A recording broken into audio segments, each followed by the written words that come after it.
C'était censé être un voyage de rêve, une croisière relaxante offerte par lui. Mais le destin a ses ironies, alors que je suis arrivée tôt à la maison, j'ai accidentellement entendu la conversation qui a tout changé. Billet aller simple, ont-ils dit. Et quelque chose en moi s'est figé. Si c'était censé être un au revoir déguisé en cadeau, qu'il en soit ainsi. Mais il regretterait quand même amèrement ce choix. Avez-vous déjà réfléchi à la façon dont un sourire sur une photo de famille peut cacher un océan de larmes? Aujourd'hui, je vais raconter l'histoire de quelqu'un qui a vu sa vie basculer à cause d'une seule décision. Rita se rongeait les ongles avec une anxiété qui ne correspondait pas à son apparence sereine, tandis que la pluie battait contre la vitre avec un entêtement irritant.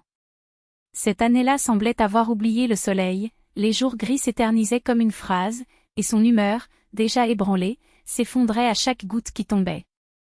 Peut-être est-ce le poids de ces jours sombres qui a fait déborder la tasse lorsque, au moment de lui proposer un voyage pour échapper à la routine, elle a entendu un « non » sec de la part de son mari. Ou peut-être était-ce l'usure de seulement 2 années de mariage qui la faisait déjà se sentir invisible. Anton n'agissait pas comme un partenaire, mais comme un patron exigeant. Les repas du jour étaient discutés comme des reportages, les films choisis sans consultation, et même la couleur de la peinture sur les murs était sa décision, ainsi que celle de sa mère et de sa sœur. Rita? Son opinion était comme un écho dans un désert, elle sonnait, mais personne ne l'entendait. La fatigue de l'indifférence la consumait. Les mots sont sortis aigus, venimeux, bien sûr que tu n'as pas besoin de voyager, n'est-ce pas? On se détend si bien chez ta mère ou chez ta sœur. La voix tremblait de colère. Il a répondu avec sarcasme, je suis désolé si je ne suis pas un poète qui a besoin d'une muse. Je travaille comme un forçat, je rentre à la maison et je veux la paix, pas le drame. La vaisselle dans l'évier semblait être un témoin silencieux de cette impasse. Appelons les choses par leur nom, Rita, c'est toi qui ne fais rien pour me plaire, a-t-il attaqué. Elle frémit. Rien. Si j'étais paresseux, je serais resté allongé pendant des mois. Mais non, sa faim n'a jamais été un problème. Le problème était différent, vous aviez promis d'avoir un travail décent. J'ai honte de dire que mon mari est gardien. Son doigt pointé fut la goutte d'eau qui fit déborder le vase. Ah, tu as honte maintenant? Toi, qui étais autrefois femme de ménage? La provocation était comme une gifle. C'est précisément pourquoi je sais qu'il y a plus à faire. Tu n'as réalisé quelque chose que parce que ton père l'a payé, je n'avais pas ce luxe. La dispute s'est intensifiée, il l'a accusée, elle s'est souvenue des offres de prêt lui permettant de créer son entreprise. De l'argent emprunté, se moqua-t-il. Oui, parce que je l'ai gagné avec ma sueur. Tu pourrais gagner beaucoup d'argent maintenant, au lieu de grignoter mon salaire. Le silence qui suivit fut un abîme. Tu ne veux pas changer, Anton. Je ne supporte pas de te voir seulement la nuit, quand j'ai le temps. Je ne supporte pas d'être ignoré, de travailler sans repos. Je pars dans ce voyage, avec ou sans toi. La porte a frappé. La fierté faisait mal, mais il fallait dire la vérité. Une semaine de glace. Aucun d'eux n'a cédé. Jusqu'à ce que la belle-mère arrive. Avec son nez fin, il remarqua la tension dans l'air, après les avoir entendus, il soupira. Anton, Rita a raison. Tu peux faire plus. Et je n'aime pas non plus voir mon fils comme gardien. Elle t'offre une chance et tu refuses? Es-tu contre moi, mère? Je suis pour le bon sens, mon fils. Ta femme a raison. La belle-mère est partie et peu de temps après, il est entré dans la pièce avec hésitation. Rita. Je suis désolé. Si l'offre est toujours valable, je tenterai ma chance. Avec votre aide. Son cœur s'adoucit.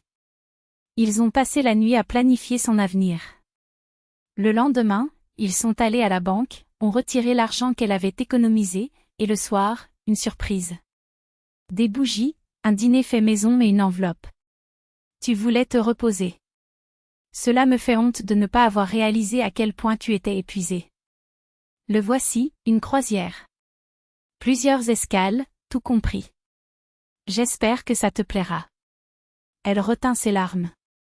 Et toi? Je vais commencer à travailler sur ce sur quoi nous sommes convenus. À mon retour, votre mari sera un véritable homme d'affaires. » L'étreinte fut longue, reconnaissante. « C'était cher, as-tu utilisé l'argent que je t'ai donné ?» Il a démenti, je l'ai emprunté à ma sœur. J'ai promis de le rendre dès que les affaires reprendront. Allez, profitez-en. Vous le méritez. Margarita n'aimait pas l'idée de la dette, mais comment pouvait-elle se battre pour un si beau geste? Dans 2 jours, il embarquerait. L'excitation l'a amenée à courir partout à l'heure du déjeuner à la recherche de maillots de bain et de chapeaux, jusqu'à ce que le vertige la renverse. Mon cœur battait à tout rompre, mes mains tremblaient, je ne pouvais pas retourner au travail. Elle est arrivée chez elle épuisée et lorsqu'elle a ouvert la porte, elle a entendu des voix. La belle-mère, triomphante, « Mon fils, tu as agi parfaitement. Même moi, je croyais que tu étais blessé. » Et Rita est tombée comme une idiote.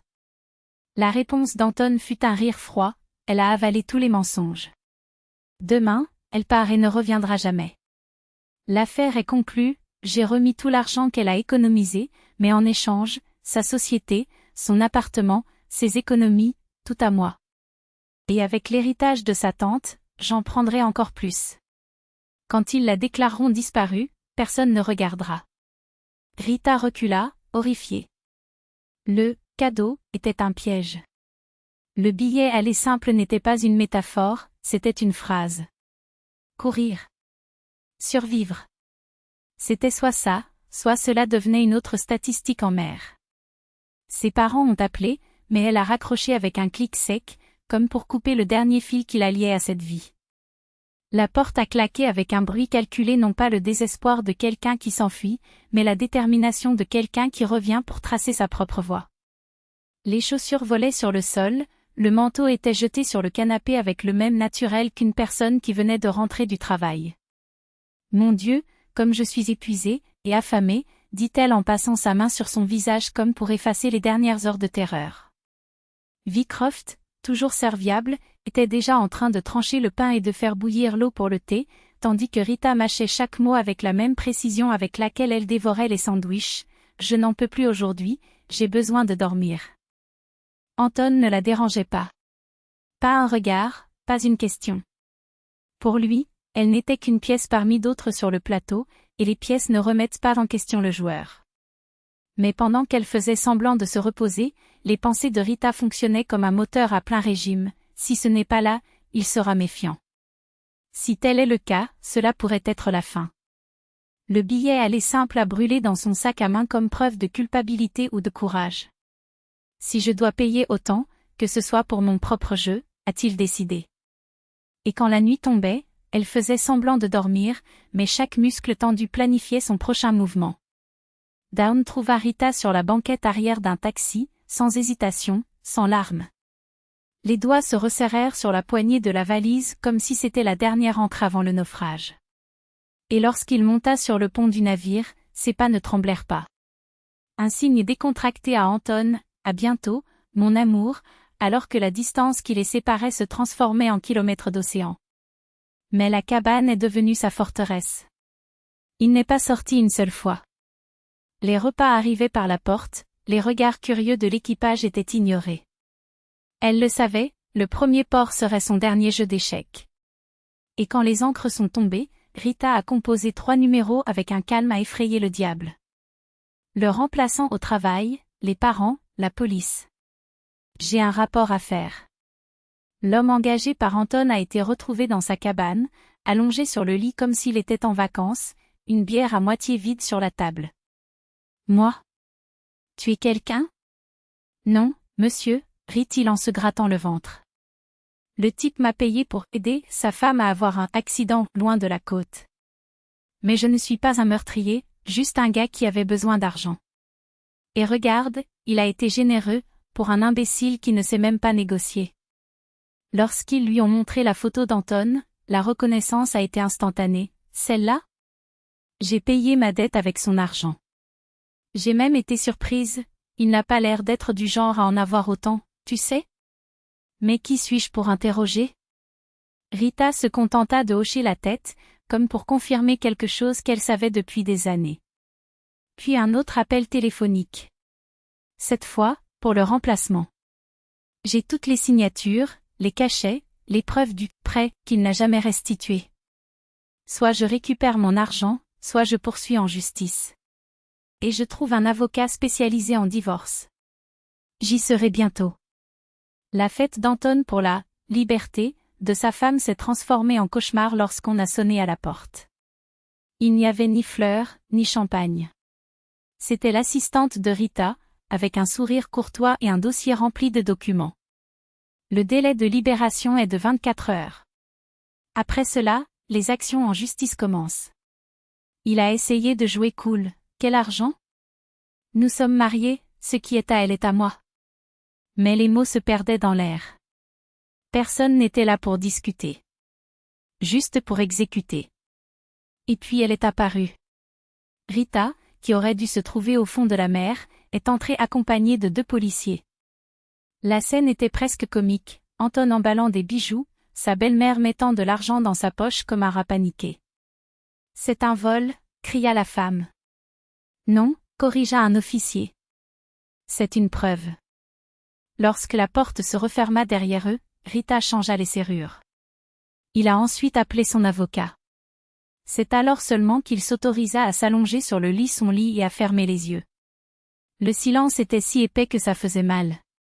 Pas de cris, pas d'exigence, pas de vaisselle sale dans l'évier. Pas de voyage forcé à Mariinsky, pas de dîner avec une belle famille hypocrite. Juste elle, le vide et une vérité qui avait trop tardé, j'aurais dû le faire dès le premier, non, qu'il m'avait fait. Lors du premier emploi, il a refusé de changer pour moi. La première fois, il s'est moqué de mes désirs. Le processus a été long et sale. La sœur d'Anton pleurait dans les couloirs du forum, tantôt maudissant Rita, tantôt demandant grâce pour son frère. Mais Margon, l'avocate qu'Anton avait sous-estimée, n'a pas bougé. L'argent a été récupéré. Anton a écopé de quelques années, pas beaucoup, après tout, le crime n'était pas terminé, mais suffisamment pour apprendre que sous-estimer une femme, c'est comme jouer avec le feu, il brûle toujours. Rita, à son tour, se repose comme jamais auparavant. Pas lors de la croisière qu'il avait prévue, mais dans le calme d'une maison qui était enfin la sienne. Et quand les cartons furent empilés pour le déménagement, elle sut, ses coups à la porte, les flics, les avocats, la vie qui l'attendait étaient les coups les plus doux qu'elle ait jamais entendus. J'aurais peut-être dû te remercier, pensa-t-il en regardant par la fenêtre de son nouvel appartement. Après tout, il m'a donné le courage que je n'avais pas. Et ainsi, entre une tasse de thé et le bruit de la pluie, Rita a commencé à écrire sa propre histoire. Pas de héros. Pas de méchant. Juste elle et les pages blanches qui, pour la première fois, lui appartenaient seules.